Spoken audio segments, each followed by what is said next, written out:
आप सभी हजरात, सभी साथी नौजवानों से माफ़ी चाहूँगा कि आपको इंतज़ार करना पड़ा।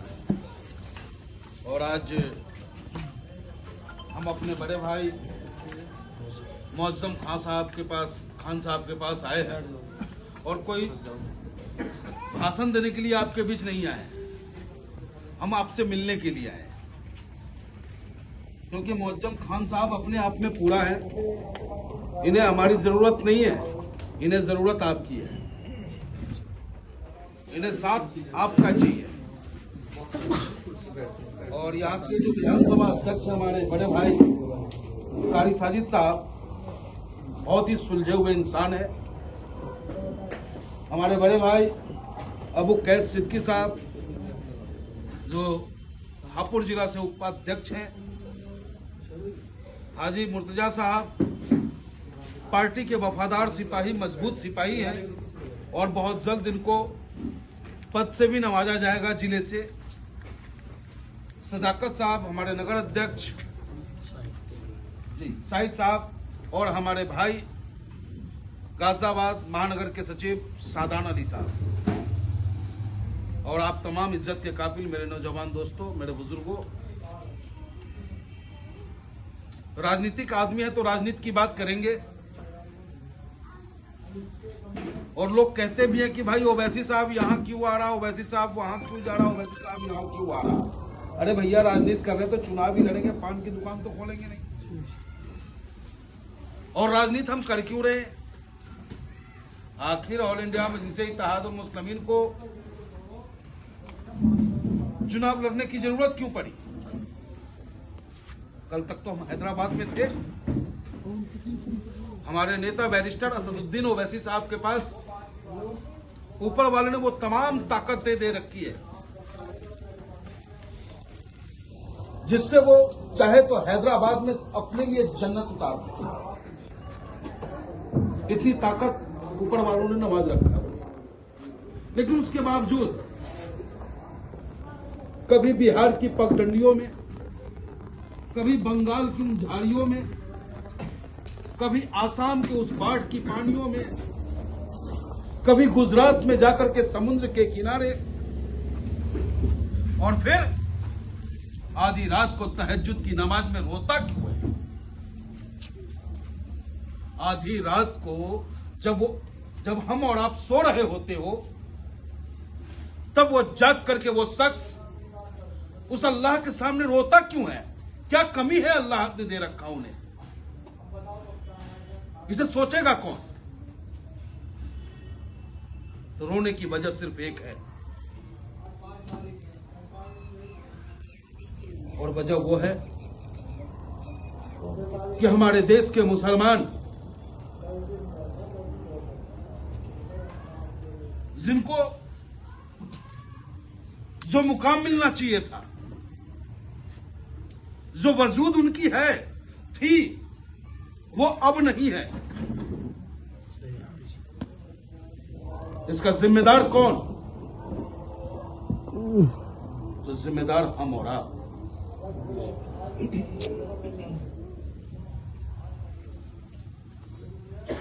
आखिर पंडित मनमोहन झा गामा को जरूरत क्या पड़ी है मुसलमानों की आवाज बनने की? तो सोए हुए आदमी को जगाना होगा, क्योंकि कल तक दूसरा पंडित भी आपके पास आया था, कोई यादव आया था, कोई ठाकुर आता है आपके पास, और आप उसे अपना हमदर्द मानते हो, उसे अपना वोट दे देते हो। एक मिट्टी का घड़ा भी खरीदने जाता है आदमी तो उसे बजाता है, पानी उसमें भर के देखता है कि भैया लीक तो ना हो रहा। लेकिन रोजा आप रखते हो, इफ्तार की थाल आप सजाते हो, और मेरे जैसा पंडित, कोई ठाकुर, कोई यादव आता है, टोपी आपका ही टोपी होता है, लगा करके आपकी खजूर खा लेता है। आपको लगता है कि हमसे इससे ज्यादा प्यारा अजीज हमारे लिए कोई है नहीं, और वहां जाकर के आप अपने वोट को दे करके 5 साल के लिए अपने भविष्य को उसके कदमों में रख देते हो। और जब आपके हक हुकूक की बात आती है, जब कहीं कोई हमारा 5 भाई नमाज पढ़ लिया होता है सड़कों पे और मुकदमा दर्ज होता है, तो उस वक्त में किसी की मुंह से आवाज तक नहीं निकलती है। याद होगा आपको लोकसभा में वक्फ बोर्ड के खिलाफ हमारे और आपके नेता बैरिस्टर साहब तो चीख चीख करके चिल्ला रहे थे, अपनी बात को रख रहे थे। लेकिन जिस उत्तर प्रदेश के मुसलमान ने जिस पार्टी को 40 सीट से 125 सीट देने का काम किया, 5 सीट से 37 सीट देने का काम किया, उस पार्टी का राष्ट्रीय अध्यक्ष लोकसभा में भारतीय जनता पार्टी से वक्फ बोर्ड पे सवाल नहीं करके उससे पूछता है कि अच्छा जी, आपकी पार्टी का राष्ट्रीय अध्यक्ष कब बनेगा? कितनी शर्म की बात है जब उस पार्टी के नेता से पूछा जाता है कि हिंदुस्तान का मुसलमान और खास करके उत्तर प्रदेश का मुसलमान अपने आप को डरा हुआ महसूस कर रहा है। उत्तर प्रदेश का मुसलमान सहमा हुआ है और वो मुसलमान आप पे भरोसा करके अपना वोट दिया, तो कहता है कि किसी और मुद्दे पे बात करो। तो इस बात को सोच करके हमारा नेता बैरिस्टर असदुद्दीन ओवैसी साहब तहज्जुद की नमाज में रोते हैं और अपने परवरदिगार, अपने भगवान, अपने अल्लाह से कहते हैं कि अल्लाह, हे भगवान, इन्हें अक्ल दो कि इनके लाइन में बैठा हुआ व्यक्ति कौन है, उनका अपना है या उनका गला काटने वाला है।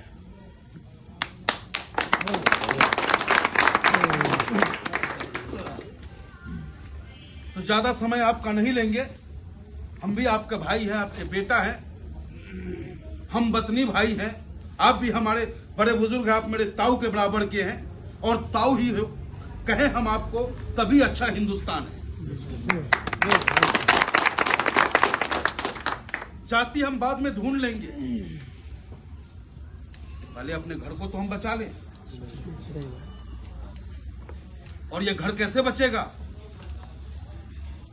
संविधान हम सबको इजाजत देता है, हम सबको बराबरी का हक देता है, हम सबको ये अधिकार बाबा साहब भीमराव अंबेडकर ने दिया कि मैं हिंदू हूं, मैं ब्राह्मण हूं, मैं अपने पूजा को करूंगा, मैं अपने तिलक को लगाऊंगा, चुटिया रखूंगा। आप मुसलमान हैं, आप दाढ़ी रखेंगे, आप टोपी लगाएंगे, आप नमाज पढ़ेंगे, आप अपने धर्म का प्रचार प्रसार कर सकते हैं, मैं अपने धर्म का प्रचार प्रसार कर सकता हूं। किसी को कोई आपत्ति नहीं है, संविधान ने यह ताकत दी। लेकिन आज है क्या ऐसा? आज है क्या ऐसा? क्यों नहीं है? सिर्फ इसलिए नहीं है क्योंकि उसकी आवाज बुलंद की जाती है जिसकी इस लोकतंत्र में राजनीति की चाबी उसके अपनों के हाथ में होती है। अगर आज हम कमजोर पड़ रहे हैं, हमारा देश कमजोर हो रहा है, उसकी सबसे ज्यादा वजह है हमारे देश के मुसलमान भाइयों का कमजोर होना। जब हमारे देश का मुसलमान नौजवान इंजीनियर बनेगा, एक परमाणु बम नहीं, हजारों परमाणु बम तैयार कर देगा। जब हमारे देश का मुसलमान फौज में जाएगा, एक कैप्टन वीर अब्दुल हमीद नहीं, हजारों हजार कैप्टन वीर अब्दुल हमीद निकलेगा। और ये तब संभव है जब हमारे देश के मुसलमान भाइयों का विकास होगा, उन्हें शिक्षा मिलेगी, स्वास्थ्य मिलेगा, सम्मान मिलेगा, उनको अपने मजहब को मनाने की पूरी आजादी मिलेगी। और मैं आप सभी से हाथ जोड़ करके प्रार्थना करता हूं, अनुरोध करता हूं मेरे भाई, वोट तो अब तक आपने सबको दिया है और देते आए हो, देते रहोगे आप। लेकिन एक बार विश्वास करो आप हमारे नेता पर, बैरिस्टर असदुद्दीन ओवैसी साहब पर। वो झूठ नहीं बोलते। मुअज्जम खान साहब को पार्टी टिकट दे दी, ये चुनाव जीत जाए और जीतने के बाद कहीं भी इनके मन में ये मलाल हो, ये बू आ जाए कि मैं तो चेयरमैन बन गया, जिला पंचायत बन गया, तो हमारी पार्टी ऐसे लोगों को बर्दाश्त नहीं करती है, उन पे कार्रवाई करने का काम करती है। अगर ये चेयरमैन बनेंगे, जिला पंचायत बनेंगे, तो वो आपकी सेवा के लिए बनेंगे। इस पार्टी में वही आ सकता है जिसे जनता के दिलों के दर्द को महसूस करने की इच्छा है। तो आप सभी से अपील है कि हर भाई मुअज्जम खान बन जाए और नौजवान मुसलमान जो हमारे भाई हैं, जो मोबाइल में तो टाइम न जाने किसका रील देखते हो आप,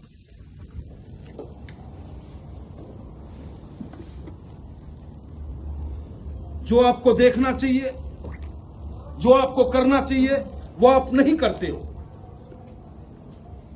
अगर आपको सबसे पहले अगर अपने बच्चों का भविष्य को मजबूत करना है। आप चाहते हो कि आप अच्छे इंसान बनो, अच्छे शहरी बनो, तो इसके लिए आपको सबसे पहले अपने मां बाप का सम्मान करना सीख जाओ,